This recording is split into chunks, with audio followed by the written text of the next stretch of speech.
ॐ नमो भगवते वासुदेवाय।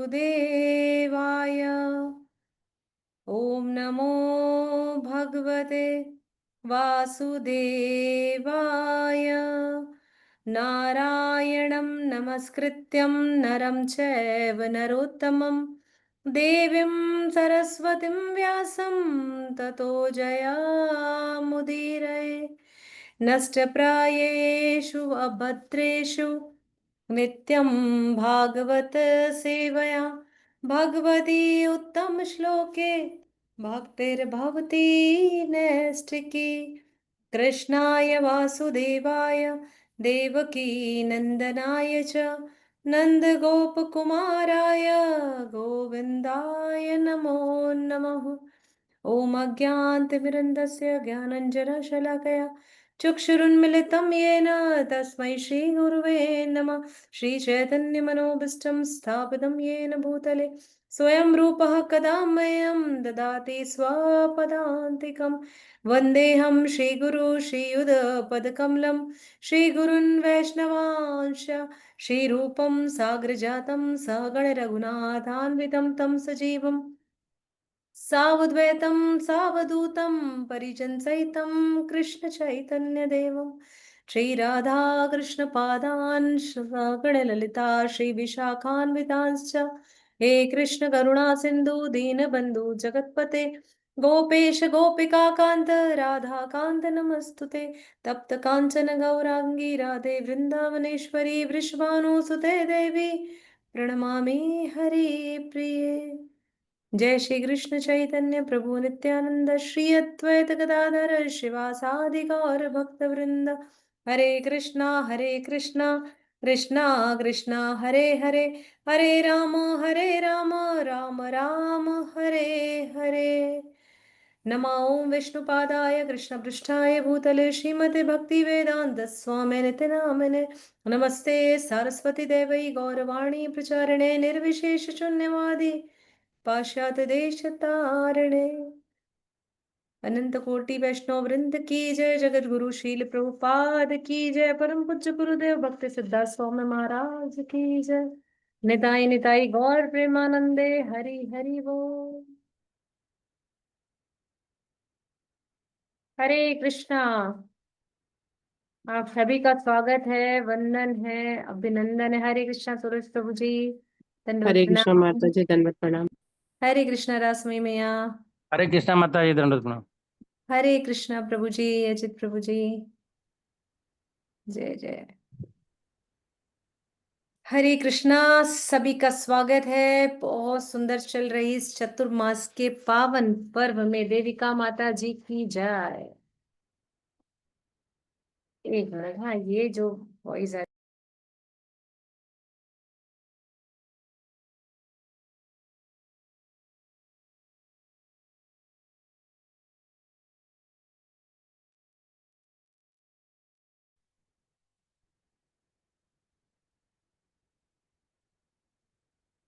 इस चतुर्मास के पावन अवसर, इस जगन्नाथ जी की परम कृपा से आज हमारा ये क्षेत्र जो है ये बड़े आनंद के साथ जगन्नाथपुरी धाम की यात्रा कर रहा है। और हम सभी ने जगन्नाथ जी के अनेकों भक्तों की लीलाओं को सुनते हुए, उनके मंदिर का भ्रमण करते हुए हम सभी पहुंचे हैं गंभीरा के गौर हरि के पास।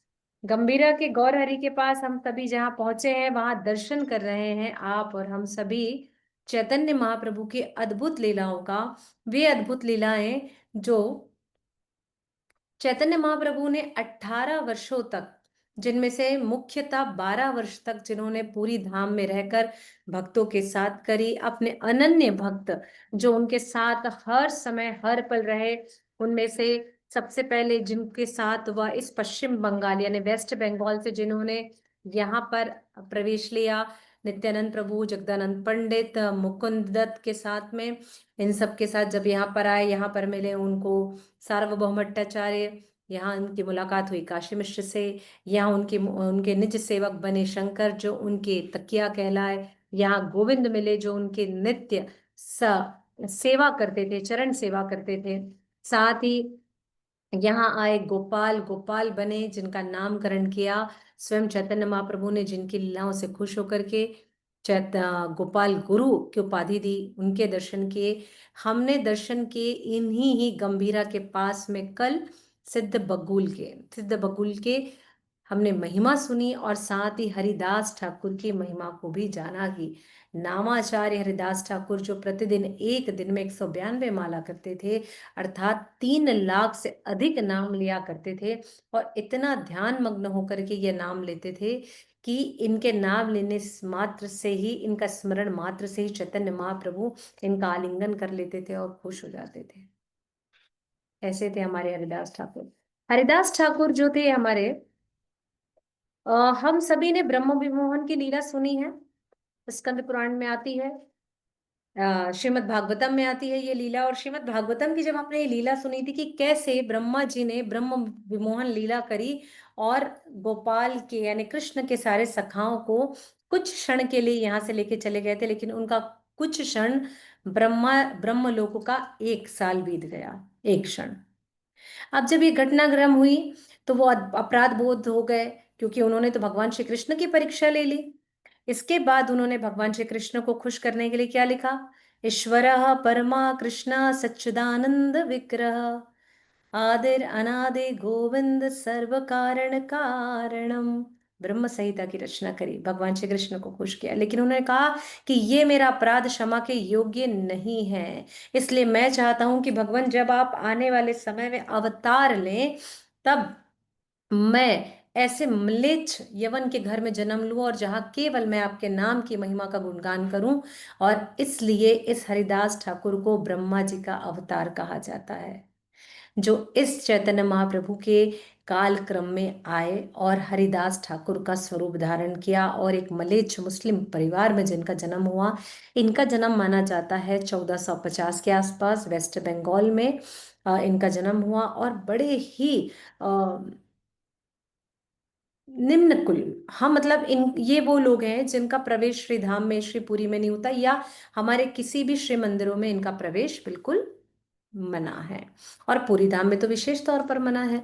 तो जब चैतन्य महाप्रभु अपने भक्तों का अंग संग लेकर के इस श्री क्षेत्र में प्रवेश करते हैं, तब हरिदास ठाकुर कहते हैं कि भगवान आप यहाँ से जा रहे हैं, हे परम नियंता, हे परम पालक, अब मेरा क्या होगा? अब मैं किसका स्मरण करूंगा, किसका मैं नित्य दर्शन करूंगा, मैं क्या करूंगा? मेरा एक एक क्षण यहाँ पर मृत्यु लोक में मरण के समान है। उन्होंने कहा तुम चिंता मत करो, बहुत जल्दी आप सभी मेरे पास आ जाओगे। उसके पश्चात जितने भी भक्त थे वेस्ट बंगाल में, वे सभी चैतन्य महाप्रभु से मिलने के लिए पूरी धाम में प्रवेश करते हैं। जब चैतन्य महाप्रभु अपने भक्तों के साथ यहाँ पर आते हैं, उसके कुछ समय के पश्चात इन सारे भक्तों का भी यहाँ पर आना होता है। जब सारे भक्त उनसे मिलने के लिए आते हैं, सारे भक्तों में कौन? अद्वैताचार्य आते हैं, श्रीनिवास पंडित आते हैं, अन्य भक्तों का अंग संग लेकर के जब वे सभी यहाँ पर आते हैं, तब उसके बाद सबसे मिलते हैं। जोर से खबर जाती है, जब ये सभी आ रहे थे उसी समय अब पुरुषोत्तम देव के जो पुत्र हैं, जो वर्तमान उस समय गजपति राजा थे, प्रताप रुद्र देव जी, वे बोलते हैं आज तक मैंने ऐसे कभी दिव्य संतों के, दिव्य वैष्णवों के दर्शन ही नहीं किए। ये किनका आगमन इस पूरी क्षेत्र में हो रहा है, जिनके आने से ही तेज से ये सारा मार्ग प्रकाशयान हो गया है। ऐसा जब वो कहते हैं, ऐसा विचार करते हैं, तब बोलते हैं कि अरे ये सभी चैतन्य महाप्रभु के वे अनुयायी हैं जो नित्य प्रतिपल इनके संग रहा करते थे। अब ये सभी पूरी में इनके दर्शन करने के लिए आए हैं। ओह, धन्य भाग्य, धन्य भाग्य। बहुत आनंद में भर गया और बोले ना ही मैंने कभी जीवन में ऐसा हरिनाम संकीर्तन सुना है, ऐसा हरिनाम संकीर्तन जो हम सभी को आनंदित कर रहा है, प्रतिपल मेरे रोम रोम खिल कर उठ रहे हैं, ऐसा प्रताप रुद्रदेव कहते हैं। उसके पश्चात चैतन्य महाप्रभु तक सर्व भट्टाचार्य जी सारी खबर पहुंचाते हैं और बोलते हैं कि अरे ये तो सारे भक्त आ चुके हैं। चैतन्य महाप्रभु दौड़ते हुए गंभीरा से आते हैं और सबको आलिंगन करते हैं, हर भक्त को आलिंगन कर रहे हैं। 7.5-8 फीट के हमारे चैतन्य महाप्रभु गौर हरि सुंदर गंभीरा से निकल करके आ रहे, गंभीर लीलाओं के दर्शन करा रहे। लेकिन ये ऐसे माधुरी प्रेम की लीलाएं हैं जिनको जो देख रहा है उसकी आंखों से सजल धारा बह रही है। ओहो, धन्य भाग्य। हरे कृष्णा। हरे कृष्णा मैया, दंडवत प्रणाम। धन्य भाग्य, वैष्णवों के दर्शन हुए। और यहाँ सचल धारा बह रही है भक्तों की आंखों से, नित प्रतिपल निरंतर धारा बह रही है। इन्हीं सबके बीच में देखिए चैतन्य महाप्रभु की आंखें, गौर हरि की आंखें ढूंढ रही हैं, कहाँ है आप? दिखाई दे रहे हैं अद्वैताचार्य, आप दिखाई दे रहे हैं श्रीवास पंडित, अरे अन्य भक्त भी दिख रहे हैं, एक एक का नाम लेकर के कह रहे हैं चैतन्य महाप्रभु, और पूछते हैं मेरा हरिदास कहाँ है? इनको मलेच्छ परिवार में जब इनका जन्म हुआ, उसके बाद जब चैतन्य महाप्रभु से इनकी मुलाकात हुई थी, तब इन्होंने इनका नाम रखा हरिदास। हरि का जो दास है वो है हरिदास, जो नित्य पल हरि नाम लेता था, नित्य पल हरि नाम लेते थे। 3 लाख नाम, अरे हम 300 नाम ढंग से, अरे हम 30 नाम नहीं लेते भाई। कि कोई बोल दे कि हमारी चित्त चेतना 30 नाम में भी लगी हो, तो 3 नाम लेने के बाद में ध्यान भंग हो जाता है हमारा। ऐसे थे हमारे हरिदास ठाकुर। उसके पश्चात ढूंढने लगी इनकी आंखें, कहाँ है हरिदास? बोले कि वो बड़े दूर अलग से चले आ रहे थे, बड़े दूर की। मैं पूरी धाम में बाहर से यात्रा करते हुए जब हरिदास ठाकुर आए, बोले वो बहुत दूर जाके खड़े हुए, जैसे उन्होंने चैतन्य महाप्रभु को देखा और उन्हें प्रणाम किया, वहीं पर वो दंडा शरण होकर के गिर गए। चैतन्य महाप्रभु के पास उन्होंने खबर भेजाई, चैतन्य महाप्रभु ने पहले खबर भेजाई कि अरे हरिदास ठाकुर तुम आते क्यों नहीं हो मेरे पास मिलने के लिए? उन्होंने खबर भेजाई हरिदास ठाकुर ने कि मैं इतना पतित हूँ, इतना मलिन हूँ, मैं ऐसा व्यक्ति हूँ, ऐसा जीव हूँ जो आपके दर्शन करने के लिए तो आ ही नहीं सकता, और पूरी धाम में प्रवेश मैं कैसे कर लूं? ये तो जगन्नाथ जी का धाम है, ये तो स्वयं साक्षात जहाँ मेरे ईश्वर विराजमान है, यहाँ मैं कैसे आ सकता हूँ? जब उन्होंने ऐसा कहा, उनकी इस बात से चैतन्य महाप्रभु हमारे गौर हरिसुंदर बहुत प्रसन्न हुए, बहुत प्रसन्न हुए। और उन्होंने कहा कि भगवान बस मेरे लिए एक व्यवस्था आप कर दीजिए, यदि आपके ही पास में कहीं पर कोई ऐसा निर्जन वन मिल जाए, एकांत जगह मिल जाए, जहां पर मैं केवल और केवल आपका नाम ले सकूं और मुझे कुछ नहीं चाहिए। तब चैतन्य महाप्रभु पुनः इसके इनको खबर भेजते हैं और काशी की, तुम चिंता मत करो, मैं तुम्हारी सारी व्यवस्थाएं करा दूंगा। और तुरंत काशी मिश्र के पास जाते, कौन जा रहे? गौर हरि जा रहे हैं हमारे। और गौर हरि जब जाते काशी मिश्र के पास निवेदन करते हैं, काशी मिश्र क्या तुम्हारे इस पावन धराधाम में, इस घर पर क्या मुझे छोटी सी निज निर्जन वन मिलेगा? कहीं निर्जन वन मिलेगा जहां पर ये हरिदास ठाकुर रहकर हरि नाम जप कर सके और मैं इनसे कभी भी मिलने जा सकूं? काशी मिश्र उसी समय भगवान चैतन्य महाप्रभु के चरणों में घुटने टेक कर बैठ गए, बोले भगवान सब कुछ आपका, मैं आपका दास, ये आपका घर है, आप मुझसे मांग करके मुझे निंदित क्यों कर रहे हैं? भगवान आप जैसा चाहें, जो चाहें आप ले लीजिए, सब कुछ आपका है। जब ऐसा कहते हैं चैतन्य महाप्रभु बहुत खुश होते हैं, बहुत खुश होते हैं। और खुश होकर के ठीक गंभीरा के पीछे ही थोड़ी दूरी पर हम जाते हैं, वहां पर है ये जगह निर्जन मन, उस मठ पर उनको स्थान देते हैं और कहते हैं कि तुम यहाँ आकर के बैठो और यहीं आकर के हरि भजन किया करो, हरि कीर्तन किया करो। जब उनके ऐसे कहने के पश्चात वहां आकर के हरिदास ठाकुर रहने लगते हैं। हरिदास ठाकुर जब वहां रहते हैं तो चैतन्य महाप्रभु कहते, तुम चिंता नहीं करना हरिदास, तुम चिंता मत करना, मैं तुम्हारे लिए महाप्रसाद की व्यवस्था करूंगा। हमारे गौर हरि सुंदर एक एक भक्त का ध्यान रखते हैं और जगन्नाथ जी के मंदिर से हरिदास ठाकुर के लिए प्रसाद भेजा करते थे। ऐसी व्यवस्था स्वयं भगवान कर रहे हैं। और भगवान चैतन्य महाप्रभु हरिदास ठाकुर के लिए प्रसाद भेजते थे। और एक बार हरिदास ठाकुर से दिन में मिलने भी जाया करते थे। जब वो हरि नाम करते थे, हरि कीर्तन करते थे, तो उनके सम्मुख बैठ करके उनके दर्शन किया करते थे। सारे भक्तों ने देखा ऐसा निर्जन वन है, ये ऐसी एकांत जगह है जहां धूप हो, बारिश हो, हम लोग सारे लोग भक्त जाते हैं, सर्वभौम भी कहते हैं कि हम जाते हैं, हरिदास को कहते हैं किसी छाया में आ जाओ, यहाँ मत बैठो, इधर आकर बैठ जाओ, नाम ही लेना है ना, यहाँ आकर के बैठ जाओ। लेकिन वो तटस्थ रहते हैं भगवान, ये उठते नहीं है, ना धूप पानी बरसात, सब जगह ऐसे बैठे रहते हैं। इसी ही कारण जब अवकाश वेशा के समय जो उन्हें दत्तवन मिले, जो हमने चर्चा करी थी कल, जो अवकाश विषय में भगवान को दंत मार्जन कराया जाता है, जब वहां के पुजारी भक्तों ने लाकर के चैतन्य महाप्रभु को ये दिया, तो उसके पश्चात उन्होंने उसे ले जा करके वहां पर लगा दिया और वही बबूल का वृक्ष बना। आज मैंने उसकी एक फोटो भी डाली है ग्रुप में, मैं वहां गई हुई थी, बड़ी मुश्किल से फोटो मिली, बहुत सारी फोटोज थी पर मुझे थी। तो वो सिद्ध बबूल का वही वृक्ष है जिसकी एक डाल बची है केवल, बाकी डाल जो है वो खोल हो चुकी है और वहीं पर वो रखी हुई है, खोल हो गई है पूरी। आज से 550 साल पुराना वृक्ष है वो, सुंदर सा। कहते हैं यहाँ जो मांगे यहाँ मिल जाता है, यहीं पर होते षडभुज गौरांग के दर्शन। इसी समय की चर्चा आती है कि चैतन्य महाप्रभु के इस समय में अब हरिदास ठाकुर का शरीर अब नितांत क्षीण हो रहा है, धीरे धीरे धीरे धीरे क्षीण हो रहा है।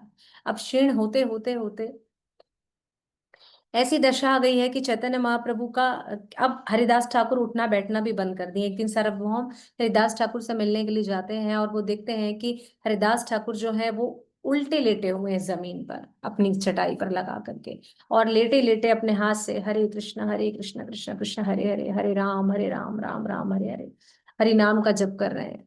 और जप करते करते इतने निढाल हो गए हैं कि अब उनसे उठा और बैठा भी नहीं जा रहा है।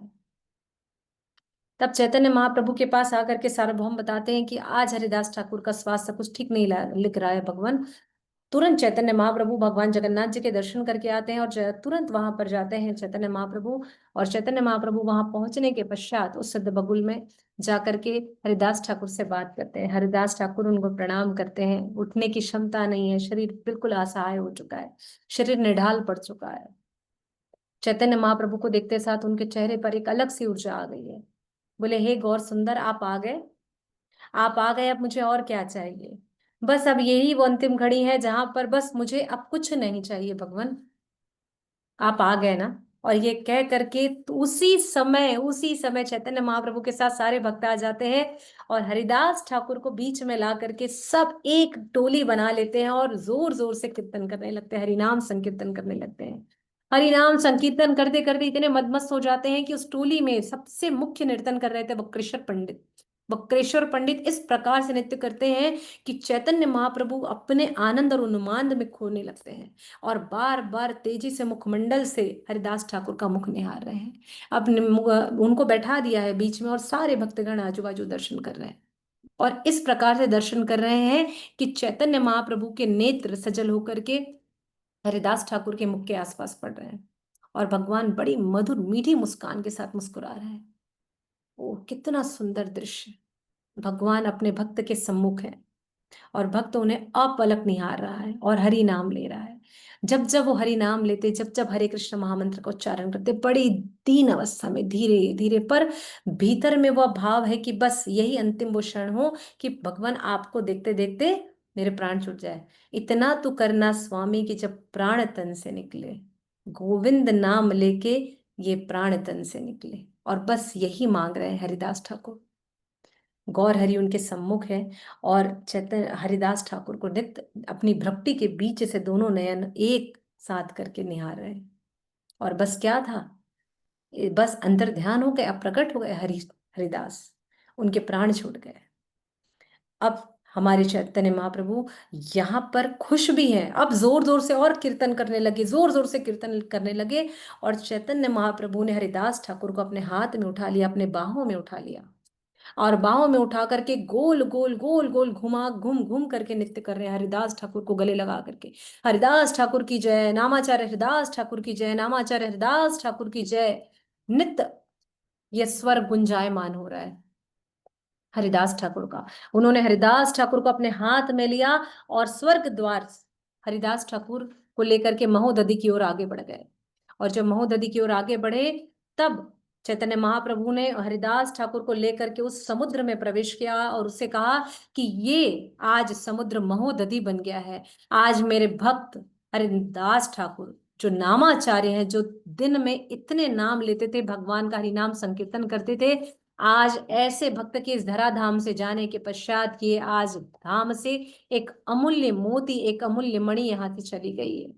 आज पृथ्वी खाली हो गई आज, ऐसे कहने लगे चैतन्य महाप्रभु। और उनको ले करके उसके पश्चात उन्होंने महोदधि में स्नान कराया और सुंदर वस्त्र वहां से निकालने के पश्चात उन्हें सुंदर वस्त्र, रेशम के वस्त्र पहनाए, उनको चंदन का लेप किया और वहीं पर उन्होंने उसी स्वर्ग द्वार के पास में हरिदास ठाकुर की समाधि बनाई। गड्ढे खोदे गए और हर भक्त से उन्होंने लेप करवाया और खूब झूम झूम करके उन्होंने कीर्तन किया, नृत्य किया। खुश भी है और दुखी भी है, इस भाव के साथ गला उनका एकदम कपकपा रहा है। आंखों से आंसू भी बह रहे हैं, लेकिन आंखों में जो आंसू हैं वो खुशी के हैं कि आज एक भक्त इस धराधाम से मुक्त होकर के उस धाम में मेरी प्रतीक्षा कर रहा है। और वहीं पर भगवान ने हरिदास ठाकुर को समाधि दी। हर एक भक्त ने उन्हें बालू डाला और वहीं पर बनी हरिदास ठाकुर की समाधि। आप सभी जाएं, इस हरिदास ठाकुर की समाधि के जरूर दर्शन करिएगा। इसके बाद चैतन्य महाप्रभु तुरंत वहां से आगे बढ़ते हैं और मंदिर में प्रवेश करते हैं। वहां पर जाकर के अपनी झोली से हर एक के पास जाकर के भिक्षा मांगते हैं, भिक्षाम दे। आज उत्सव मनेगा, आज हरिदास ठाकुर आज ब्रह्म में लीन हो गए, आज भगवान के धाम चले गए, गोलोक धाम में नित्य लीला में प्रवेश कर गए हरिदास ठाकुर। और ऐसे भीख मांग रहे हैं, ऐसे भिक्षा मांग रहे हैं, और हर एक से कहते हैं। उसी समय वहां पर सार्वभौम आते हैं और सार्वभौम कहते हैं कि भगवान आप बैठिए। और हर एक ने, जितने भी आनंद बाजार में जितनी भी बाजार लगी थी, सब ने पूरे टोकने उठा करके चैतन्य महाप्रभु को दे दिए। सब लोगों ने दे दिया। आज उत्सव होगा, आज हरिदास ठाकुर के जाने का आज उत्सव होगा, उसके नित्य लीला में प्रविष्ट करने का उत्सव होगा। सोचिए, ऐसे वैष्णव भक्त जिनके लिए चैतन्य महाप्रभु उत्सव कर रहे हैं, हरिदास ठाकुर के लिए उत्सव कर रहे हैं। सब ने वहां बैठा और सार्वभौम ने भी उन्हें वहां बैठा दिया। कहिए कि भगवान आप बैठिए, मैं और सब भक्त मिलकर के आज प्रसाद सेवा करेंगे। और सब ने वहां से ले ला करके वहां पर सेवा करी, और सब ने भर भर पेट वहां पर चैतन्य महाप्रभु ने हरिदास ठाकुर के नाम से उत्सव किया और प्रसाद पवाया सभी को। और जब तक चैतन्य महाप्रभु नहीं बैठे, सारे भक्तों के लिए पत्तल लगा दी गई, सबको भोग प्रसाद दे दिया गया, लेकिन चैतन्य महाप्रभु अभी भी उन्माद में थे, नामाचार्य हरिदास ठाकुर का नाम लिए पड़े थे। उसी समय सबने कहा भगवान आप बैठे तो सभी भक्त प्रसाद ग्रहण कर पाएंगे, तब जाकर के हरिदास ठाकुर को यह भोग अर्पित होगा। बोले हाँ हाँ क्यों नहीं। और उसके पश्चात जैसे ही चैतन्य महाप्रभु ने पहला कौर लिया, सारे भक्तों ने नामाचार्य हरिदास ठाकुर की जय जयकार करते हुए सब लोगों ने उस उत्सव को ग्रहण किया। उसके पश्चात चैतन्य महाप्रभु ने कहा जिस किसी ने भी इस उत्सव में भाग लिया है, यानी आज आप सभी साक्षी हैं, जिस किसी ने भी इस हरिदास नामाचार्य हरिदास ठाकुर का नाम भी लिया है, उसकी जय जयकार बुलाई है, जिस किसी ने भी उसके शरीर में चंदन का लेप किया है, जिसने भी आज उसे वस्त्र ओढ़ाए हैं, जिसने भी उसके लिए आज बालूट दी है, जिसने भी आज उसकी समाधि में सहयोग किया है, जिसने भी आज इस उत्सव को मनाने के लिए आनंद बाजार से भोग दिया है, जिस किसी ने भी इस उत्सव के प्रसाद को पाया है, मैं ये वचन देता हूं और घोषणा करता हूं कि वे सभी मेरे साथ गोलोक धाम में प्रवेश करेंगे। चैतन्य महाप्रभु की जय, हरिदास ठाकुर की जय, ऐसी घोषणा कर दी चैतन्य महाप्रभु। इसका वर्णन आता है चैतन्य चरितामृत में। तो ऐसे हैं हमारे हरिदास ठाकुर, जिनकी समाधि खुद हमारे चैतन्य महाप्रभु ने वहां बनाई है, इसलिए इस महोदधि को कहते हैं। और चैतन्य महाप्रभु ने कहा कि हर आने वाला भक्त जब इस महोदधि को प्रणाम करेगा, इसमें डुबकी लगाएगा, तो वो स्वयं हरिदास ठाकुर के ताप की, उस हरिनाम के ताप में स्नान करेगा। तो सोचिए, जब भी आप पूरी धाम जाएंगे तो वहां प्रणाम करके उस हरिदास ठाकुर का बीज, उस जगह को नाम ही दिया गया है हरिदास ठाकुर बीज के नाम से जाना जाता है। वहां बहुत बड़ी 8-15 फीट के लगभग चैतन्य महाप्रभु के बड़ी से एक विग्रह बनाए हुए हैं जो नृत्य कर रहे हैं। स्वर्ग द्वार के पास में ही, वहीं पर हमारे इस्कॉन का भजन कुटीर भी है। साथ ही ये जो स्वर्ग द्वार के पास में हरिदास ठाकुर की समाधि है, वहीं पर उनको रखने के बाद उनके ही शिष्य गदा वहां पर जगन्नाथ चक्रवर्ती ठाकुर, उनके ही शिष्य गोपाल गुरु ध्यानचंद्र, इनकी भी वहीं पर विग्रह है, उनकी समाधि भी वहीं पर है। ध्यानचंद्र की और गोपाल गुरु की भी समाधियां यहीं पर है। इसलिए वहां जब भी जाते हैं तो कहते हैं शोरगुल मत करिए, ये नामाचार्य हरिदास ठाकुर की समाधि है, वहां बैठिए और वहां कम से कम माला करके जाइए। हरिदास कृपा करेंगे, नामाचार्य हरिदास ठाकुर पाद आप सब पर कृपा करेंगे, इसलिए कहा जाता है। तो जब भी आप जाएं तो ऐसे सिद्ध बगुल मठ के दर्शन करें, जहाँ स्वयं नामाचार्य हरिदास ठाकुर का तप है, तेज है, उनकी हरि भक्ति की कृपा है। वहां षडभुज गौरांग के दर्शन होते हैं, वहां जगन्नाथ जी के दर्शन होते हैं, वहां नरसिंह भगवान के दर्शन होते हैं, उनके दर्शन करें। उसके बाद वहां से जब आगे आप लोग सरोदार की पतली सी गली जाती है, वहां से आगे बढ़ेंगे तो आपको दर्शन मिलेंगे। खूब महोदधि में स्नान करिए, खूब डुबकी लगाइए, चैतन्य महाप्रभु से कृपा मांगिए, और उसके पश्चात वहां से आप लोग आगे बढ़िए। अब ये जो है हमारा, यहीं से अब थोड़ा सा आगे निकलते हैं। यस दिव्यलोचन प्रभु जी। हरे कृष्णा माता जी। हरे तुम्हें कृष्णा। प्रणाम। माता जी ये ना बोलिए कि जो है जब आप लोग जाएं, ये बोलिए कि जब आप जाएं मेरे साथ जाएं। ठीक है। आप सभी जब जब जाएं मेरे साथ जाएं। हम सभी जब एक साथ पूरी जाएंगे तो ऐसे दिव्य दर्शन करेंगे, हरिदास ठाकुर जी के समाधि के दर्शन करेंगे हम, या ये कहें कि प्रत्यक्ष हम उन गोस्वामियों के दर्शन करेंगे जिन्होंने नित्य लीला में प्रविष्ट किया है, जिनको स्वयं चैतन्य महाप्रभु ने वह अनंत लीलाएं करी हैं। ये है ममैया। हरे कृष्णा माता जी, दंडित प्रणाम। माता जी, हरिनाम हरिदास ठाकुर को भी हरिनाम चैतन्य महाप्रभु ने ही दिया था, हाँ, हरिदास नाम उन्होंने ही दिया था। और वो हरिनाम भी, हरे कृष्णा महामंत्र भी में भी वही उन्होंने ही दिया था। जी जी बिल्कुल। बचपन से वैसे इनके जीवन में मुस्लिम परिवार में जन्म हुआ था, लेकिन फिर भी इनके जीवन में भक्ति प्रवेश थी, क्योंकि ये भाई पहले तो लोगों को याद रहता था ना माता जी, पूर्व जन्म में जी इन्होंने जो किया था तो इनके जीवन में थी, लेकिन जैसी चैतन्य महाप्रभु की इन पर कृपा होती है इनका नया जीवन होता है। हरे कृष्णा माता जी। हरे कृष्णा। माता जी, वो उनको ब्रह्मा जी का रूप भी कहा जाता है क्या? हाँ, वे ब्रह्मा जी का ही वो मायापुर में प्रभु जी ने कथा सुनाई थी। जी जी। बिल्कुल, आपने सही बताया कि ये ब्रह्मा जी के अवतार थे। ब्रह्म विमोहन लीला, ये मैंने पहले बताया ना कि ब्रह्म विमोहन लीला जब इन्होंने करी थी तो उसके बाद इन्होंने ये मांगा कि भगवान मैं इस जीवन में आऊं तो खूब आपके हरि नाम की भक्ति करूं, तो हरिदास ठाकुर आए। हाँ जी, थैंक यू हरे माता जी। कृष्ण माता जी। हाँ माता जी, जैसे अच्छे अच्छे पकवान दिखा के जीप लपलपाती है, ऐसे आप कर रहे तो आप हम लोग को जल्दी ले चलो ना। बहुत जल्दी चलेंगे अपन सब, पूरी यात्रा में खूब धूमधाम के साथ चलेंगे, है ना, और खूब जा करके हरि कीर्तन करेंगे। तो ये जो चैतन्य महाप्रभु हमारे साथ लीला करने के लिए आए ना, हमारे साथ लीला कर रहे हैं भाई, हम तो यही कहेंगे गौर हरि हमारे साथ लीला कर रहे हैं। तो ये जब गौर हरि लीला कर रहे हैं ना, तो ऐसा नहीं, हमने कल एक और नाम सुना था विराम ठाकुर का। कौन थे वो? श्रीमद श्री दाम थे, है ना, भगवान के जो जैसे राधा रानी की कौन है, अष्ट सखियां हैं, ठीक है, वैसे ही भगवान श्री कृष्ण के द्वादश गोपाल थे, ठीक है। तो ये जो द्वादश गोपाल थे, इन्हें द्वादश सखा भी कहते हैं। उन्हीं में अभिराम ठाकुर कौन थे? श्रीदामा थे। कौन थे? मधुमंगल, हमने सभी ने नाम सुना है, सुदामा, श्रीदामा, मधुकंठ, मधुचंडक, वक्र कृष्ण, तुंग, तो ये सब जो थे ये सब इनके द्वादश बाल गोपाल थे, उन्हीं में से थे। तो इसलिए कंफ्यूज मत होइएगा, परेशान अगर कहीं लगे कि नाम में कुछ क्लैश हो रहा है तो बिल्कुल पूछ लीजिएगा। हो सकता है मुझसे भी कोई गलती हो जाए, तो बिल्कुल आप लोग पूछ सकते हैं, ठीक है। आइए अब ऐसे स्थान के दर्शन करते हैं इसी ही श्री मंदिर में, जिसको सुन करके अब आनंद आने वाला है। अभी तो हम विरह भाव में चले गए, थोड़ा सा दुख लग गया, रे भगवान हरिदास ठाकुर यहाँ से पलायन कर गए, नित्य लीला में प्रवेश कर गए। मैं बस इस बात की अनुभूति करके बहुत खुश हो जाती हूँ कि जब हम वैष्णव इस धराधाम से जाएंगे ना, हम लोग तो पतित है, फिर भी हमारे लिए हमारे ही अपने बोलेंगे कि भैया आज माता जी नित्य लीला में प्रवेश कर गई। कोई ये नहीं लिखेगा कि कृष्ण राधिका स्वर्गवासी हो गई, ये नहीं जाना भाई मैंने स्वर्ग, नहीं चाहिए मैंने मोक्ष, कहेंगे कृष्ण राधिका नित्य लीला में प्रवेश कर गई। हाय हाय, धन्य चैतन्य महाप्रभु, आपका ये कि आपकी कृपा हम पर है, धन्यवाद। बारंबार कोटिशा सौभाग्य मेरा कि जगन्नाथ प्रभु के, इस महाप्रभु के इस धराधाम में हमारा प्रागट्य हुआ और उनकी लीला में प्रवेश का अवसर मिलेगा।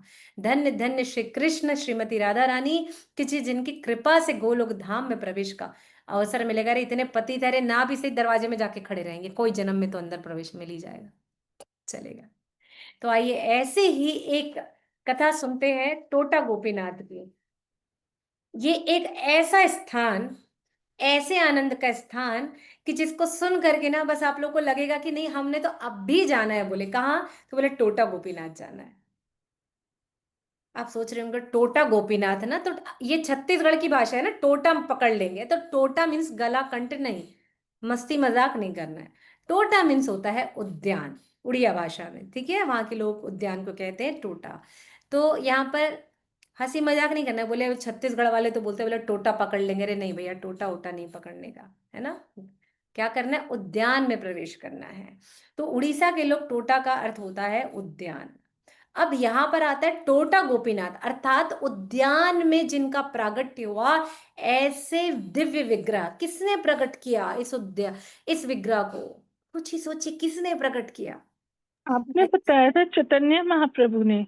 हरि बोल, हेमा मैया की जय। तो गोपीनाथ आज हेमा मैया को दर्शन देने वाले हैं। तो ये गोपीनाथ स्वयं चैतन्य महाप्रभु ने प्रकट किया। कैसे प्रकट किया? देखिए, चैतन्य महाप्रभु तो ये सोचते थे कि भैया सबको, इस धराधाम में जितने भी भक्त हैं ना, कोई खाली नहीं बैठना चाहिए। आपका क्या काम है? हरि नाम प्रचार करना। क्या करना है? प्रचार करना है, प्रचार करना है, प्रचार करना है। बस एक ही काम है सबका। तो यहाँ पर जब ऐसा कहते हैं तो वे क्या करते हैं? जैसे आते हैं, नित्यानंद प्रभु भी साथ में आ गए हैं, यहाँ पर जगदानंद भी आ गए हैं, मुकुंदा भी आ गए हैं, तो क्या कहते हैं? आप सब जाइए और प्रचार करिए। नित्यानंद प्रभु को भी भेज दिया, बोले जाओ आप प्रचार करो। जगदानंद को भी भेज दिया, बोले आप भी जाओ प्रचार करो। मुकुंदा को भी भेज दिया, बोले आप भी जाओ प्रचार करो। खाली नहीं बैठना है। लेकिन गदाधर पंडित कौन? बताओ बताओ, कौन है? राधा रानी। राधा रानी। अब राधा रानी का जो अवतार है ये हमारे गदाधर पंडित, तो क्या जा सकते थे छोड़ करके? बोले नहीं। बोले चालाकियां नहीं। करने में तो माताएं उस्ताद होती हैं। तो हमारी राधा रानी ने भी बड़ी चतुरता दिखाई। जब ये ऐसे उनको पता चला कि नित्यानंद प्रभु को भी इन्होंने भेज दिया है, जगदानंद को भी भेज दिया है, मुकुंदा को भी भेज दिया है, अन्य भक्तों को भी प्रचार के लिए भेज रहे हैं, तो ये पक्का मुझे भी भेज देंगे। तो इन्होंने क्या किया? चुपचाप बिना बताए जा करके पहले तो 1-2 दिनों तक ये गौरहरि के सामने ही नहीं आई, गौर सुंदर के सामने आए ही नहीं। गदानंद पंडित आए ही नहीं। फिर इन्होंने क्या किया? 2-3 दिनों में चैतन्य महाप्रभु ने सोचा, अरे ये गदाधर मुझे दर्शन मिलने क्यों नहीं आता है? ये गदाधर कहाँ चला गया है? बोले कुछ सेवाओं में होंगे। बोले हाँ ठीक है। ऐसा हो ही नहीं सकता था कि भी गदाधर पंडित भगवान के दर्शन करने ना आए। इन्होंने क्या, अगले दिन जाकर के एक पंडित से जाकर के क्षेत्र संन्यास, बोले मैं काम करता हूँ यही क्षेत्र संन्यास ले लेता हूँ, क्योंकि भगवान तो यही रहने वाले हैं, भगवान तो यही रहने वाले, काम करता हूं मैं यहाँ से चुपचाप जाके क्षेत्र संन्यास ले लेता हूँ। संन्यास तो लूंगा पर क्या करता हूँ, क्षेत्र संन्यास ले लेना, पूरी में ही रहूंगा, ये भी यही रहेंगे, मैं भी यही रहूंगा। और वो चुपचाप जाते हैं और एक पंडित से जा करके संन्यास ले लेते, क्षेत्र संन्यास। और जब अगले दिन बड़े खुशी खुशी जाते हैं और भगवान को प्रणाम करते हैं और कहते हैं, उन्हें देख करके हमारे गौर हरि गौर सुंदर एकदम हतप्रद, अरे ये क्या हुआ गदाधर, ये क्या किया तुमने? बोले मैंने ना संन्यास ले लिया। बोले संन्यास ले लिया, क्यों ले लिया? बोले मैंने ना क्षेत्र संन्यास भी ले लिया। अरे क्षेत्र संन्यास ले लिया मतलब आप तुम यहीं रहोगे? बोले हाँ मैं यहीं रहूंगा। कहीं नहीं जाओगे? बोले नहीं मैं यहीं रहूंगा। अब यहाँ रहोगे मतलब कुछ तो करना पड़ेगा। तो बोले हाँ हाँ बिल्कुल ठीक है, चलो अभी यहाँ रहोगे ना, जब तक हो तुम यहाँ मेरे साथ हो तब तक तुमको यहाँ मेरे को कथा सुनानी पड़ेगी।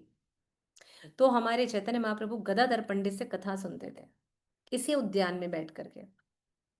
तो ये इस उद्यान को पहले वहां लगे थे टोटा जा रहे हैं, टोटा जा रहे हैं, ठीक है। तो उस उद्यान में बैठ करके कथा सुन रहे थे। और कौन सी जगह? बड़ा सा बनियाइन ट्री था, बरगद का वृक्ष, वहां बैठे हैं, कथा सुन रहे हैं। गदाधर पंडित कथा सुना रहे हैं इन्हें बड़े आनंद के साथ। और एक ही कथा को 100-100 बार, प्रहलाद चरित, ध्रुव चरित, जैसे गदाधर पंडित आगे बढ़ते ना कि हाँ अब हम अगली कथा में प्रवेश नहीं नहीं नहीं नहीं, अरे गदाधर सुनो ना, फिर से तुम एक बार मुझे ध्रुव चरित तो सुनाओ। फिर से पहुंच जाते उसी अष्टम स्कंद में, अरे एक बार प्रहलाद चरित्र सुनाओ। और भगवान आनंद ले रहे हैं और हर बार नए आनंद के साथ, हर बार प्रहलाद के नए नए गुणों की चर्चा कर रहे। ऐसे भक्त प्रहलाद हुए, अपनी लीलाओं को सुन सुन करके भगवान अत्यंत प्रसन्न, नई आनंद में खो जाते थे। अब गदाधर पंडित सोचते थे, भगवान आप रोज एक ही कथा सुनते? अरे नहीं नहीं, रोज कहाँ सुनता हूँ, आज तो सुन रहा हूँ। और दिन में 100-100 बारी कथा सुनाते हैं गदाधर पंडित। अब वहां बैठ करके वंशीवट के नीचे उस बरगद वृक्ष के नीचे में आनंद विहार के साथ में हमारे गौर हरि गौर सुंदर कथा सुन रहे हैं। गदाधर पंडित उन्हें आनंद के साथ में सुना रहे हैं, ध्रुव चरित प्रहलाद चरित्र की कथा सुना रहे हैं, आनंद में डूबे हुए हैं। अब आनंद में डूबे हुए इसी समय डूबते डूबते वो इतने डूब गए कि अपने हाथ से वहां मट्टी को भगवान खोदने लगे। चैतन्य महाप्रभु मट्टी हटा रहे, अचानक देखते हैं कि उन्हें कोई निधि मिली। वो कहते हैं, अरे गदाधर गदाधर देखो तो मुझे कोई निधि मिल गई है लगता है। अच्छा क्या मिल गया प्रभु? अरे देखो तो मुझे लगता है कुछ सिर मुकुट दिख रहा है, जिसके मुख सर पर कुछ चंद्रमान मुकुटमणि शोभा दे रही है। पूरी बालू हटाते हैं, पूरी बालू हटा रहे हैं उस बरगद वृक्ष के नीचे। अरे देखते हैं बड़े से विग्रह गोपीनाथ प्रकट हो गए। ओहो ये तो दिव्य विग्रह प्रकट हो गए, श्याम वर्ण के विग्रह प्रकट हो गए। और भगवान ने उन्हें नाम दिया, चैतन्य महाप्रभु ने गोपीनाथ, उनके हृदय से भाव आया ये तो गोपीनाथ है। और गोपीनाथ का जैसे ये नाम आया, इसलिए जब भी हम मंगलाचरण करते हैं तो क्या प्रणाम मंत्र कहते हैं, जब हम, क्योंकि हम 3 संबंध में प्रणाम करते हैं ना, संबंध, अभिधेय और प्रयोजन। तो ये जो गोपीनाथ से हमारा संबंध होता है, ये प्रयोजन अधिदेव है, इसलिए इनका प्रणाम मंत्र होता है श्रीमान रास रसारंभी वंशी वट तत् स्थिता कर्षण वेणु सुनर गोपी गोपीनाथ श्रेयस्तु ना। श्री गोपीनाथ भगवान की जय। तो हमारा जो हम वैष्णवों का संबंध होता है इन 3 प्रकार से होता है। और ऐसा कहकर गोपीनाथ को अपने हृदय से लगाया, आलिंगन किया, और फिर उन्होंने कहा कि अब गोपीनाथ आ गए हैं तो मैं क्या करूंगा, एक काम करो गदाधर, तुमने तो क्षेत्र संन्यास ले लिया है ना, क्षेत्र संन्यास ले लिया है ना। बोले हाँ भगवान, अब तुम इन्हीं की सेवा करोगे। भगवान ने फंसा दिया, बोले खाली तो बैठने नहीं दूंगा। तो भगवान ये बताना चाहते थे कि हर व्यक्ति को विग्रह सेवा करनी है घर पर, गोपाल जी की सेवा हो, ताकि आपका उनसे संबंध अभिधेय स्थापित हो सके। आपको किसी भी विष्णु तत्वों के विग्रहों की सेवा करनी है, ये बात बता रहे हैं चैतन्य महाप्रभु। अब चैतन्य महाप्रभु बड़े ने कहा तो बोले ठीक है भगवान, जैसी आपकी इच्छा, आप बिल्कुल सेवा करूंगा। माता जी, मैं श्रीमती राधा रानी की सेवा करती हूँ। हरी हरी जय जय, बहुत बढ़िया है। तो मतलब पहले ठाकुर जी के भाव से पूछती थी, लेकिन वो राधा अष्टमी के बाद में पता नहीं क्यों मैं उनको श्रीमती राधा रानी वाला ही श्रृंगार कराती हूँ। ठाकुर जी वाला होता ही नहीं है मुझसे श्रृंगार उनसे। अब उनका जो मतलब वस्त्र इत्यादि हैं, ज्वेलरी इत्यादि हैं, वो सारे मतलब राधा रानी वाला लेके आती हूँ। तो ऐसा मतलब ऐसा अपराध तो नहीं लगेगा ना मेरे को कि ठाकुर जी का पहले से मतलब है वो ठाकुर जी ही। फिर राधा अष्टमी आई थी तो उनका उत्सव करवाया था ना घर पर, तब से मेरा मन में ये भाव आ गया कि नहीं, अब मैं इनको राधा रानी ही मानूंगी, अब मैं ठाकुर जी नहीं मानूंगी। तो ठीक है, ऐसा कुछ नहीं सेवा होगा ना करिए, माता जी? कुछ नहीं, सेवा करिए, ठीक है। जी माता जी। अब यहाँ पर गदाधर पंडित को चैतन्य महाप्रभु ने दे दिया विग्रह, बोले अब आप तुम खूब सेवा करो इनकी। अब चैतन्य महाप्रभु दिन में 3 बार कहाँ जाते हैं, जगन्नाथपुरी धाम। एक बार किससे मिलने जाते हैं, हरिदास ठाकुर से, और एक बार दर्शन करने जाते थे गदाधर पंडित के पास। किसके, टोटा गोपीनाथ के दर्शन करने जाते हैं। अब ये जो गदाधर पंडित हैं, ये भाई राधा रानी है, राधा रानी को दुर्वासा मुनि ने आशीर्वाद दिया है, और ऐसे भी राधा रानी की पाक कला केवल भगवान श्री कृष्ण के लिए है। अब जब उनके लिए ये सेवा है, तो सोचिए गदाधर पंडित जी कितनी अच्छे रंधन कार्य करते होंगे, कितना अच्छा प्रसाद बनाते होंगे, दिव्य प्रसाद बनाते होंगे ना, बड़ी सुंदर उनकी पाक कला थी। तो गदाधर पंडित भगवान की सेवा करते, खूब सुंदर सेवा करते, और सेवा करके उनको भोग लगाते, और भोग लगा करके वही प्रसाद चैतन्य महाप्रभु भी पाते, और स्वयं गदाधर पंडित भी प्रसाद पाते। इसके कुछ दिनों के पश्चात ये खबर बहुत दूर तक फैल गई कि चैतन्य महाप्रभु ने एक दिव्य विग्रह को प्रकट किया है जिनका नाम है गोपीनाथ, और ये गोपीनाथ की सेवा गदाधर पंडित कर रहे हैं। आहा, बड़ा दिव्य। नित्यानंद प्रभु के पास जैसी ये खबर पहुंची, वे गौड़ देश से, पश्चिम बंगाल से, पश्चिम बंगाल से एक मन तांडुल लेते हुए पहुंच गए पूरी धाम। एक मन चावल, तांडुल अर्थात चावल, वहां उड़ीसा में कहते हैं तांडुल अर्थात चावल, तांडुल लेकर पहुंच गए। भगवान गोपीनाथ, देखिए यहाँ नित्यानंद प्रभु एक शिष्टाचार बता रहे हैं कि जब हम भगवान के पास जाएं, भगवान के दर्शन करने जाएं, किसी मंदिर जाएं, स्वयं नित्यानंद प्रभु कौन है, बलराम है, संकर्षण है, लेकिन वो स्वयं दर्शन करने जा रहे हैं गोपीनाथ के, तो एक मन तांडुल लेकर के गए, रेशमी वस्त्र लेकर के गए गोपीनाथ के लिए। खाली हाथ नहीं गए भगवान नित्यानंद प्रभु वहां, नित्यानंद प्रभु खाली हाथ नहीं गए, और वो गदाधर पंडित के पास जाते हैं, और जैसे ही गदाधर पंडित नित्यानंद प्रभु को देखते हैं, जोर जोर से दोनों एक दूसरे का आलिंगन करते हैं और कूदने लगते हैं। खूब कीर्तन हो रहा है, एक दूसरे को आलिंगन कर रहे हैं, खूब आनंद में है। और कीर्तन करते करते वो इतने भाव विभोर हो जाते हैं, और उस इतने भाव विभोर हो जाते हैं कि सब कुछ भूल जाते हैं। अब सारे वहां उपस्थित अन्यत्र भक्त इन दोनों के प्रेम भाव को देख करके निहार रहे हैं, आनंद में वे भी कीर्तन में झूम रहे हैं। अब ऐसा होता है तब गदाधर पंडित कहते हैं कि जो कोई भी नित्यानंद प्रभु के प्रति ईर्ष्या द्वेष भाव रखता है, अर्थात उन्हें भगवान स्वीकार नहीं करता है, किसी भी प्रकार से करता है, तो वह कभी मेरी कृपा प्राप्त नहीं कर सकता। ओह, ऐसी बात कह दी गदाधर पंडित ने। यही बात कह दी हमारे नित्यानंद प्रभु ने भी, कि जो कोई भी गदाधर पंडित के विषय में किसी भी प्रकार का पक्षधर विपक्षी भाव रखता है, उसे कभी भी भगवान श्री कृष्ण की कृपा, भगवत कृपा प्राप्त नहीं होगी।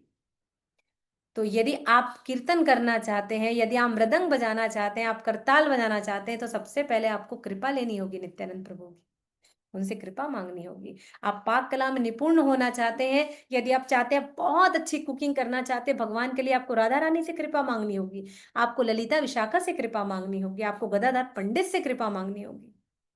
आप भगवान की सेवा बहुत अच्छे से कर पाएंगे। जब भी जाएं उनके लिए प्रेम पूर्वक आप वहां पर स्मरण करके आप उनकी सेवा करिए और कृपा मांगिए। ओह धन्य भाग्य, धन्य भाग्य। दोनों ने एक दूसरे का आलिंगन किया, और जैसे ही नित्यानंद प्रभु ने गदाधर पंडित को पूरे तांडुल दिए और उन्हें वो वस्त्र दिए कि अरे ये मैं गोपीनाथ जी के लिए लेकर के आया हूं, आंखों से झरझर सजल नेत्र बह रहे गदाधर पंडित के। और गदाधर पंडित के जब आंखों से सजल नेत्र बह रहे हैं, इस भाव से खुश कि आप इतने दूर गौड़ देश से आप ये लेकर के आए हैं, भगवान गोपीनाथ के लिए लेकर के आए हैं। अब आप सोचिए, ये भाव चल रहे हैं और चैतन्य महाप्रभु को पता नहीं चलेगा, गौर सुंदर को? ऐसा हो सकता है? लेकिन ऐसा हुआ, ऐसा हुआ, हुआ ऐसा कि जब ये लेकर के आए हैं, अब गदाधर पंडित तो कहते हैं कि आप तांडुल लेकर के आए हैं तो बिल्कुल भोग तो बनेगा, नहीं तो आज गोपीनाथ को बहुत सुंदर भोग अर्पित होंगे। और उन्होंने तुरंत पट बन किया और भगवान के उस रेशमी वस्त्रों से श्रृंगार किया, और उसके पश्चात वो सीधा टोटा उद्यान गए हैं। उद्यान गए और वहां से सुंदर शाक तोड़ करके लेकर के गदाधर पंडित सुंदर शाक लेकर के आ रहे हैं, और साथ ही साथ कोमल कोमल, उसी समय इमली के पेड़ में कोमल कोमल इमली के पत्ते आए हुए थे। आप लोग वहां जाएंगे तो पाएंगे भी कि वहां इमली का पेड़ है। उसके कोमल कोमल पत्तों को तोड़ करके लेकर के और उसे तोड़ करके उसे साफ किया, और सुंदर जल डाल करके एक सुंदर व्यंजन बनाया, एक चटनी बनाई, एक जल बनाया, और सारा चीज भोग लगा दिया गोपीनाथ के पास। भगवान का श्रृंगार किया। भगवान का श्रृंगार देखते साथ गदाधर पंडित की आंखों से झरझर झरझर नेत्र बह रहे हैं। इतना सुंदर दिव्य श्रृंगार। और नित्यानंद प्रभु ने आदेश दिया कि गदाधर पंडित दरवाजा बंद कर दो, किवाड़ बंद कर दो, बाहर से कोई अंदर ना आने पाए। और क्या कहा, हम तुम एक कमरे में बंद हो और सिर्फ गोपीनाथ संग हो। लेकिन चैतन्य महाप्रभु के कानों में बात पता चल गई कि नित्यानंद आए हैं, वहां से तांडुल लेकर के आए हैं। ओह, मतलब गदाधर ने सुंदर भोग बनाया होगा। और जा करके किवाड़ खटखटा रहे हैं, गदाधर गदाधर। अब गदाधर जो है अंदर से सोच रहे आवाज दें कि नहीं दे। इधर नित्यानंद प्रभु ने कहा भीतर बाहर से कोई अंदर ना आने पाए, तो क्या किया जाए, दरवाजा खोला जाए या नहीं खोला जाए? गदाधर पूछते कौन आया है, कौन है बताइए। अरे मैं चैतन्य आया हूं, गदाधर दरवाजा खोलो। अब सोच रहे क्या किया जाए, खोला जाए या ना खोला जाए।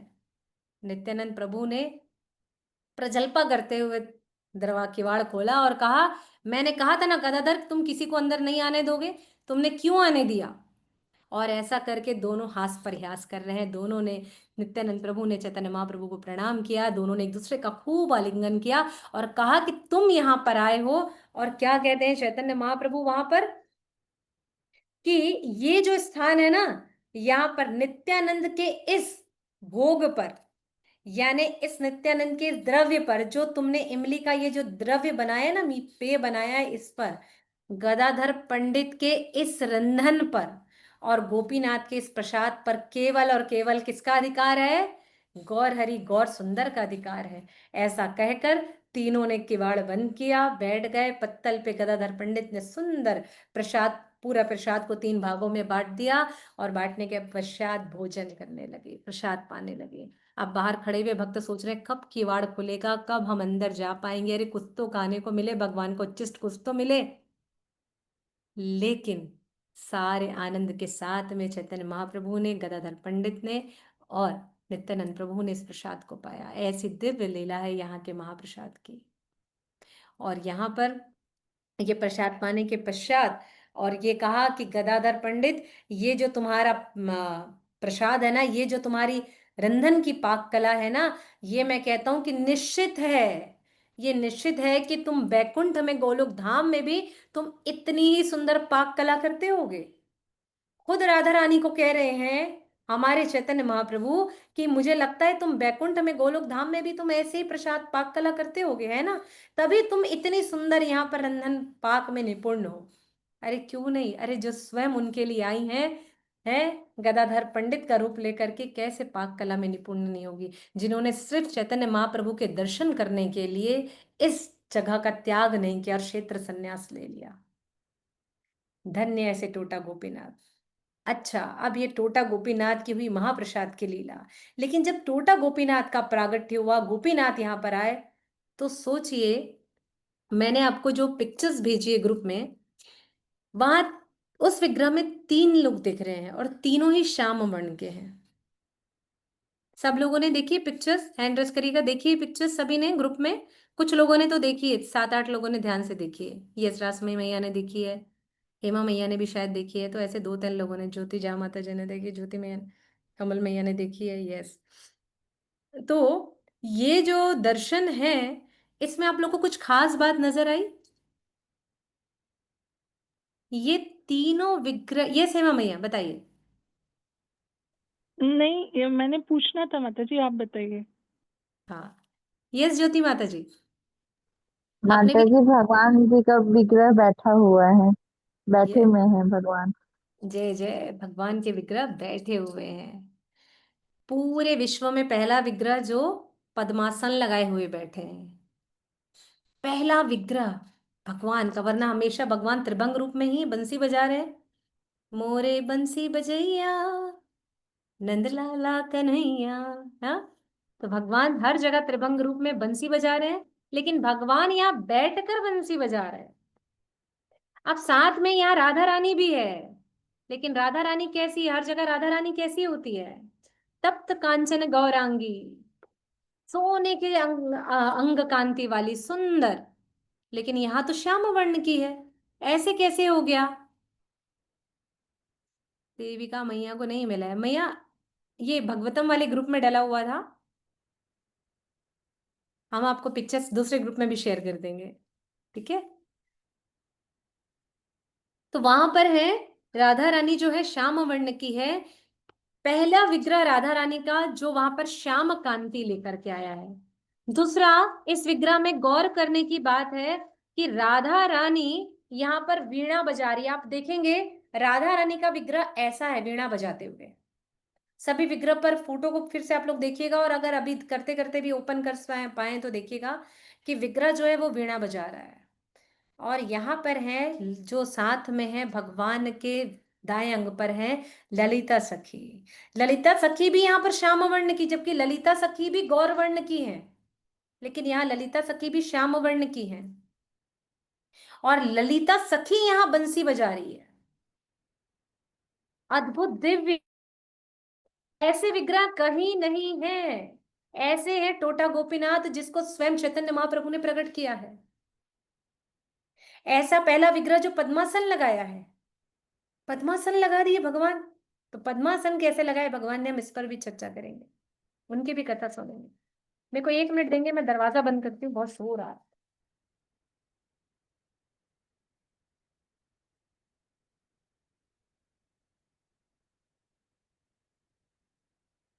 हरे हरे कृष्णा कृष्णा कृष्णा हरे हरे, हरे राम राम राम हरे हरे। ये सेवा मैया। माता जी, ये ललिता सखी कैसे आ गई? और ये जो तीनों विग्रह आए थे, जब तीनों विग्रह चैतन्य एक साथ आए थे, तीनों एक साथ प्रकट हुए। और बैठे की मुद्रा में वो जो ध्यान से प्रकट हुए थे? नहीं, बैठे हुए नहीं, ये विग्रह बहुत लंबे थे, खड़े थे विग्रह। अच्छा, ये ठीक बाद है में माता बैठे, जी। कैसे बैठे ये अब आपको बताते हैं कि ये पद्मासन हाँ, और वीणा और जो ये बांसुरी ललिता जी के हाथ में है, वो भी बताइएगा माता जी। बिल्कुल।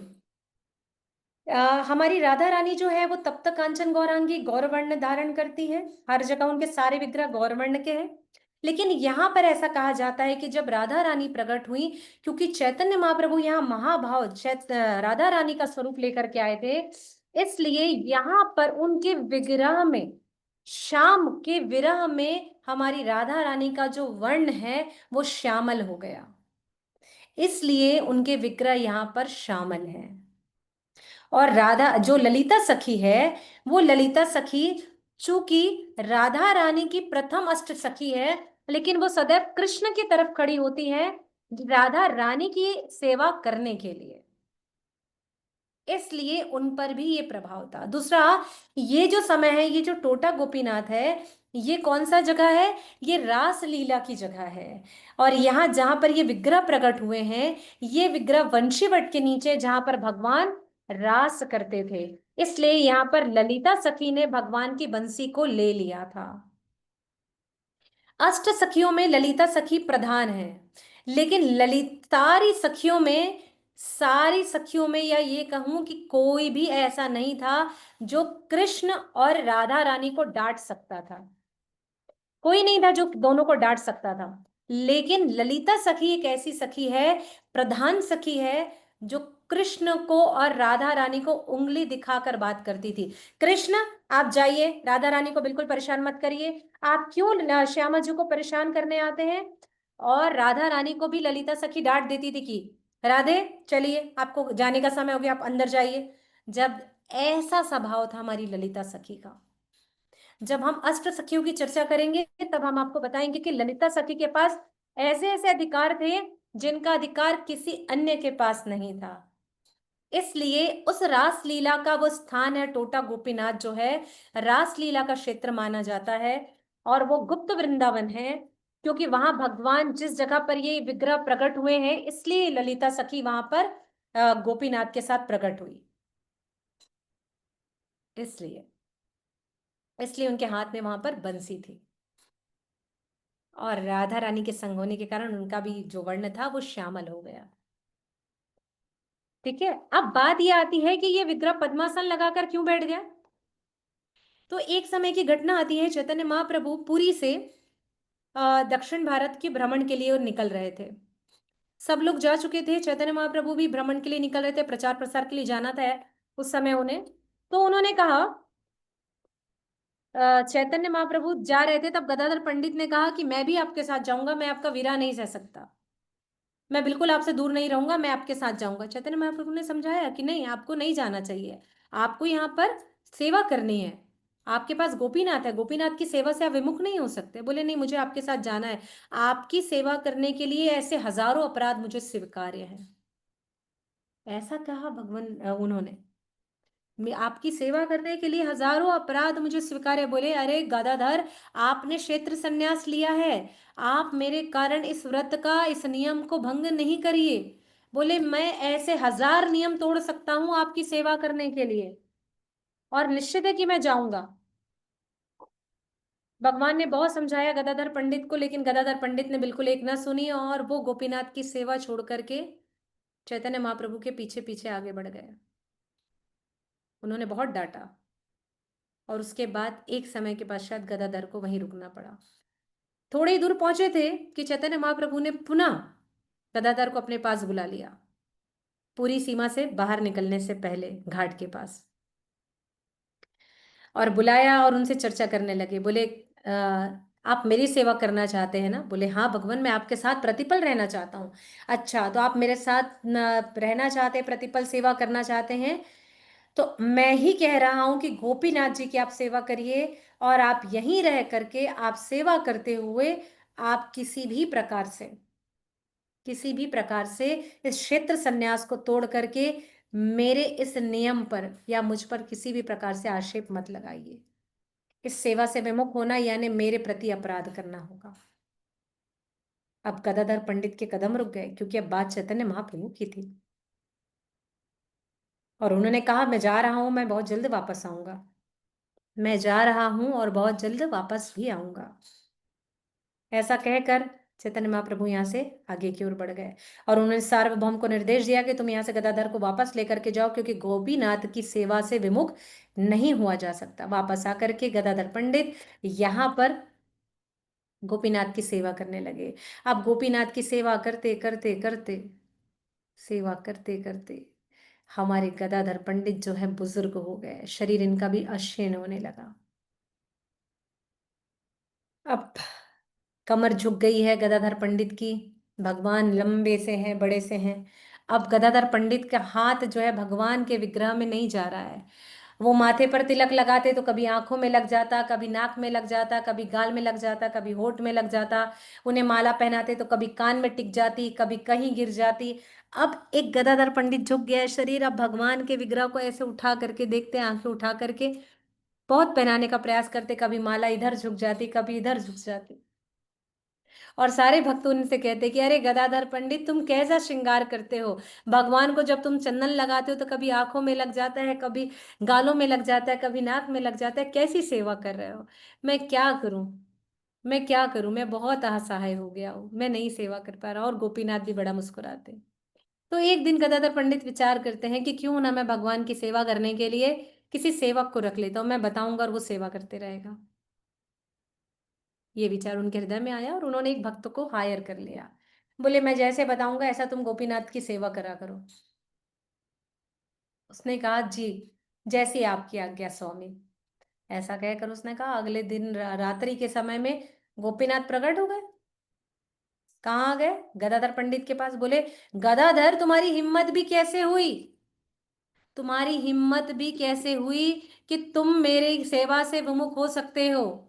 अरे बोले मैं वही बैठा रहूंगा भगवान, आप समझते नहीं है ना। देखो मैं इतना, कमर मेरी झुक गई है, मैं आपके कभी माथे पर तिलक लगाता हूँ, कभी आंख में लग जाता है, कभी होंठों में लग जाता है, कभी गाल में लग जाता है, आपका पूरा श्रृंगार खराब हो जाता है। बोले मुझे नहीं पता है, मेरे को कोई भी स्पर्श तुम्हारे अलावा नहीं करेगा, मुझे तुम्हारे अलावा कोई भी स्पर्श नहीं करेगा, तुम ही स्पर्श करोगे। बोले कैसे करूं भगवान, आप इतने बड़े हैं, मैं कैसे करूं भगवान, बताइए ना।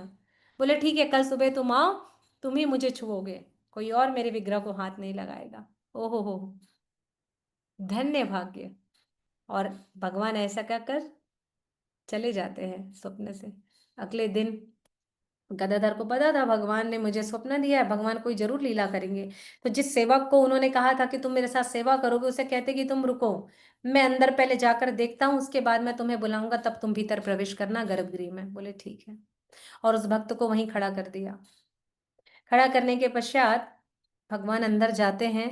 गदाधर पंडित पट खोलते हैं, पर्दा हटाते हैं और जाके देखते हैं कि भगवान पद्मासन लगा करके बैठ गए। बड़े से विग्रह गदाधर पंडित के लिए पद्मासन लगाकर बैठ गए। धन्य धन्य गदाधर पंडित, हाँ धन्य हो, जिनके लिए भगवान पहले विग्रह जो अपने लिए, राधा रानी के लिए पद्मासन लगाकर बैठ गए हैं और झुक गए, क्योंकि गदाधर पंडित को बहुत कष्ट होता था। और फिर कहते हैं गदाधर पंडित अब तो खुश हो ना, गदाधर पंडित अब तो खुश हो ना, तुम्हारे अलावा मुझे कोई भी स्पर्श नहीं करेगा। जय जय जय जय गदाधर पंडित की जय। हाँ, इस प्रकार से ये विग्रह के बैठने की कथा आती है, जिसका वर्णन चैतन्य चरितामृत में हमें मिलता है। इसी समय एक और घटना जो टोटा गोपीनाथ से बहुत जुड़ी हुई है।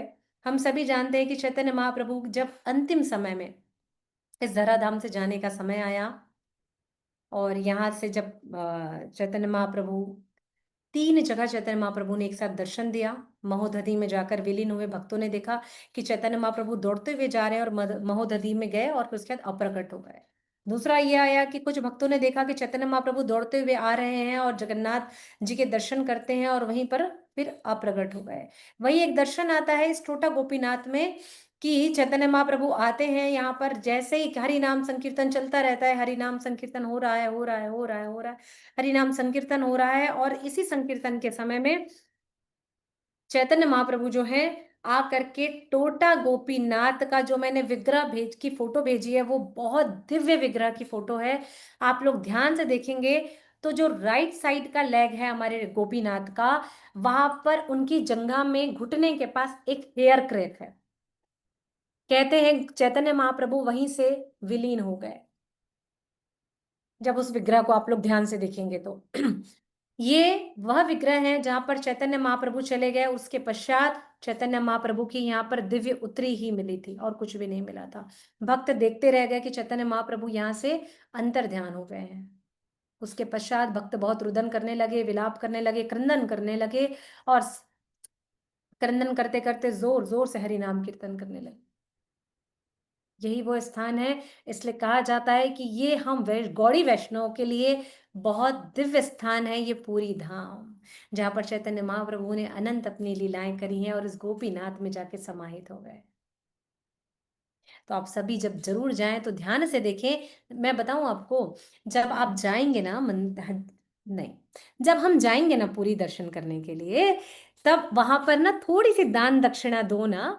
तो थोड़ी सी दान दक्षिणा देने के बाद में वहां पर वहां के जो भक्त हैं, वे लोग जो मुख्य सेवा में रहते हैं, थोड़ी ज्यादा दक्षिणा दे दो तो बहुत पास से गोपीनाथ के विग्रह के दर्शन करवाते हैं और वह जो हेयर क्रैक है विग्रह का, उसके दर्शन कराते हैं। विशेष दर्शन करने के लिए आप अगर सुबह के समय जाएं, जब भगवान का श्रृंगार होता है, तो आप वहां पर अगर उस समय जाएंगे तो जो भगवान को शाक बहुत पसंद थी, इमली की जो चटनी बहुत पसंद थी, वो भी खाने को मिलता है और भगवान के इस विग्रह के भी दर्शन मिलते हैं। यस रासमी मैया। हरे कृष्णा माता जी, धन्यवाद, प्रणाम। मंगला आरती के टाइम पे वो दर्शन कर सकते हैं माता जी। हरि बोल। तो सभी बोल। मंगला समय अगर पूरी में हम पहुंचेंगे तो हम प्रयास करेंगे कि वहां जाकर के इनके दर्शन कर सके। तो सुबह प्रातःकालीन ये दर्शन होंगे। यहीं पर है एक हमारे गोपेश्वर महादेव, जिनके दर्शन हम सभी करते हैं। यहीं पर पास में है यमेश्वर महादेव, सिद्ध बगुल के पास में, हमने आपको बताया था। अब आपको बताते हैं ये जो पांचों महादेव है ना, जब भगवान नरेंद्र सरोवर में लीला करने जाते हैं, नौका विहार जब भगवान की होती, जल क्रीड़ा होती है, तो आपको क्या लगता है? मैंने बताया था ना ये पांचों पांडव है, पांचों सखा है, पंचों सखा भी हैं। तो ये दो नाव चलती है, दो बोट चलती है। एक में भगवान मदन मोहन होते हैं दर्शन के लिए और दूसरे में पांचों महादेव भी जाते हैं जल क्रीड़ा करने के लिए और सारी व्यवस्थाएं भी करते हैं भगवान की जल क्रीड़ा की। इस मंदिर से ही भगवान के जल क्रीड़ा की सारी व्यवस्थाएं देखी जाती है, संभाली जाती है। ऐसे धन्य धन्य, ये उत्तर पूर्व की ओर स्थित है ये मंदिर हमारा गोपेश्वर का, और बहुत सुंदर है, बहुत बहुत शांत है। अंदर में एक दीप चलता है जिसके माध्यम से दर्शन कर सकते हैं। वहां बैठ के बढ़िया कीर्तन करिए, बेलपत्र अर्पित करिए, बहुत सुंदर वहां बेल के वृक्ष हैं, बेल आप चढ़ा सकते हैं, दर्शन कर सकते हैं यहाँ पर। और यहाँ पर ये जो मंदिर है, जब ये टोटा गोपीनाथ का ये मंदिर था, उस समय राजा प्रताप रुद्रदेव, उस समय के उस समय वर्तमान समय में वहाँ राजा गजपति थे, तो उन्होंने निवेदन किया था गदाधर पंडित से कि हम इस मंदिर को अपने राजानुग्रह में ले लेते हैं और सेवाएं प्रदान करेंगे। उन्होंने कहा नहीं, ये चैतन्य महाप्रभु का मंदिर है, उन्होंने ये विग्रह दिए हैं, तो यहाँ पर हम किसी भी प्रकार से कोई भी सेवा, राज्य की सेवा नहीं लेंगे। और भिक्षा मांगकर ही यहाँ इसकी सेवा चलती थी। उसके बाद उस मंदिर की सेवा गदाधर पंडित ने किसको दी थी? मामू ठाकुर को। मामू ठाकुर कौन थे? ये चैतन्य महाप्रभु के नाना थे, नीलांबर चक्रवर्ती ठाकुरपाद, उनके भतीजे थे जगन्नाथ चक्रवर्ती ठाकुरपाद। ये इनको वहां पर उड़ीसा में, बंगाल में, उत्तरी पूर्वी के साइड में मामा को कहते हैं मामू, और मामू, ठीक है, तो मामू कहते थे, इसलिए चैतन्य महाप्रभु या जगन्नाथ चक्रवर्ती ठाकुरपाद को मामू मामू कहकर पुकारते थे। इसलिए गदाधर पंडित के बाद इस मंदिर की सेवा मामू ठाकुर को मिली, और मामू ठाकुर जब तक रहे उन्होंने भी राजकीय अनुग्रह नहीं लिया। उसके पश्चात उनके अनुयायियों ने, उनके भी जाने के पश्चात में उनके अनुयायियों ने मंदिर से ये राजकीय सेवा को स्वीकार किया, और स्वीकार करके यहाँ पास में ही लगभग 4 मील के आसपास इस मंदिर की और मंदिर के आसपास की सेवाओं को बनाया गया। चूंकि ये गुप्त वृंदावन है टोटा गोपीनाथ, इसलिए यहाँ पर अभी भी वो 550 साल पुराना वंशीवट भी है, जहाँ पर बैठ करके वो गदाधर पंडित से कथा सुना करते थे। और वो इमली का वृक्ष भी है वहाँ, बहुत सारे इमली के वृक्ष हैं। तो एक पुराना वृक्ष भी है जिसकी सेवा है। वहीं पर पास में महोदधि भी बहती थी, जिसे कहते थे कि ये यमुना जी हैं, और इसी को यमुना जी मान करके चैतन्य महाप्रभु डुबकी लगाते थे, जल क्रीड़ा करते थे, आनंद लेते थे। और ये जो टोटा गोपीनाथ है, ये चारों ओर से यमुना जी से घिरा हुआ है, अर्थात महोदधि से घिरा हुआ है। ये जो स्थान है चटक पर्वत कहलाता है, जो सुंदर बीचों बीच मंदिर है, आसपास यमुना मैया बह रही है, दिव्य पर्वत है, और साथ ही यहाँ पर वंशीवट की भी हमें झलकी मिलती है। रास लीला का भी यहीं पर प्रमाण मिलता है, इसलिए ललिता सखी का प्रागट्य यहाँ पर हुआ। इसलिए इस स्थान को बहुत दिव्य माना जाता है। गौड़ी वैष्णव जब भी यहाँ जाते हैं तो उन्हें उनके दर्शन करने चाहिए, विग्रहों को बहुत ध्यान से देखना चाहिए। और साथ ही साथ इसी विग्रह के पास में ही यहाँ पर ये जो टोटा गोपीनाथ है, वहां पर 3 वेदियां हैं। ठीक है, पहली वेदी तो हमने देखी कि कौन सी है, जहां पर स्वयं गोपीनाथ जी हैं, राधा रानी और ललिता सखी है। दूसरी वेदी कौन सी है, जहां पर बलराम जी हैं, रेवती के दर्शन होते हैं। ऐसा पुरी में मंदिर है जहां पर माता रेवती बलराम जी के साथ विराजमान है, उनके दर्शन होते हैं। और वहीं पर है वारुणी के भी दर्शन आपको होंगे। साथ ही यहाँ पर तीसरी जो वेदी है, वहां पर मामू ठाकुर की वेदी है, जहां पर मामू ठाकुर ने इसकी स्थापना करी थी। तो उनके अनुयायियों ने बाद में मामू ठाकुर यानी जगन्नाथ चक्रवर्ती ठाकुर पाद के यहाँ पर दर्शन प्रतिष्ठा किया। और उसके बाद मामू ठाकुर ने यहाँ पर गौर गदाधर यानी गदाधर पंडित के और राधा मदन मोहन के विग्रह को स्थापित किया। और उसी के पास बाहर में यहाँ पर मामू ठाकुर के भी एक विग्रह बनाए गए हैं, उनके भी दर्शन होते हैं। ये सारे क्षेत्रों में मोबाइल पूर्णतः प्रतिबंधित है, मोबाइल ना लेकर के जाएं। मोबाइल लेकर जाने के बाद हुई उसकी त्रुटियों के लिए आप स्वयं जिम्मेदार होंगे। श्री श्री गदाधर पंडित की जय, श्री श्री मामू ठाकुर पाद की जय, नीलांबर चक्रवर्ती ठाकुर पाद की जय, गोपीनाथ की जय, श्रीमती राधा रानी की जय, ललिता सखी की जय, श्री श्री चैतन्य महाप्रभु, श्री श्री नित्यानंद महाप्रभु की जय, श्री पुरुषोत्तम और क्षेत्र जो हम लोगों को कथा सुना रही कृष्ण राधिका माता की जय। जय। हरे कृष्णा। यस, जिनका जो प्रश्न पूछ सकते, यस मैया।